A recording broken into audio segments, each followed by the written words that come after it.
श्रियकान्ताय कल्याणनिधये निधयेतिनाम् श्रीवेङ्कटनिवासाय श्रीनिवासाय मङ्गलम् लक्ष्मी सविभ्रमालोकसुभ्रूविभ्रमचक्षुषे चक्षुषे सर्वलोकानां वेङ्कटेशाय मङ्गलम् श्रीवेङ्कटाद्रिशृङ्गाग्रमङ्गलाभरणाग्रये मङ्गलानां निवासाय श्रीनिवासाय मङ्गलम् सर्वावयव सौन्दर्य सम्पदा सर्वचेतसां सदा सम्मोहनायास्तु वेङ्कटेशाय मङ्गलम् नित्याय निरवध्याय सत्यानन्दचिदात्मने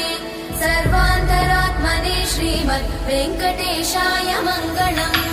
स्वतः सर्वविदे सर्वशक्तये सर्वशेषिने सुलभाय सुशीलाय वेङ्कटेशाय मङ्गलम्।